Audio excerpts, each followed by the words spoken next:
Hi, I'm Joe McCabe. You're watching FearNet. With me is writer Joe Hill.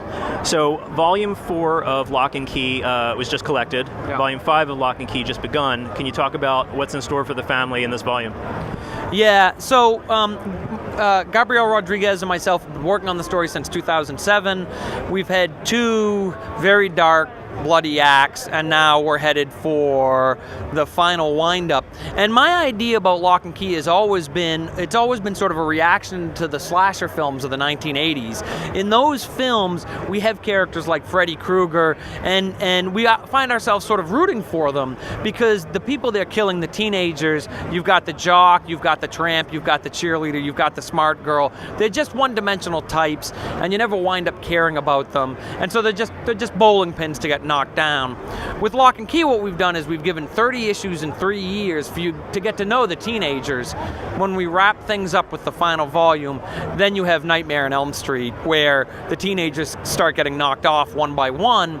And what I want to see is, does that change the experience? Once you care about those kids, does it have more emotional power when the serial killer turns up and starts wiping them out? So we're going to see. Locke and Key, the pilot was shot. Do you think there's a chance we might still see that become a series at some point? I want to say absolutely not, because it seems like every door has been closed, but I don't know, maybe. It's hard to say. Things continue to swirl around about it. I think we have one huge advantage, which is that everyone likes the pilot. It's a beautifully made piece of work.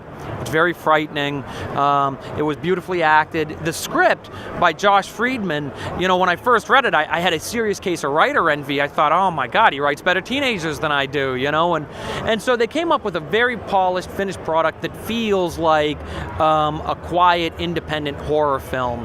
And everyone likes it. So it's possible we may still see it in some form or another. I certainly hope so. But if not, we had a chance to show it here at Comic-Con for a couple thousand people, and everyone had a good time with it. So that's something. Walking Dead, you're a fan, and it's been announced that you were interested in co-writing an episode with Stephen King. Do you think that'll still happen? Frank Darabont says not this season, maybe season 3? Yeah, my dad and I have talked about doing an episode for Walking Dead. We're huge fans of the series.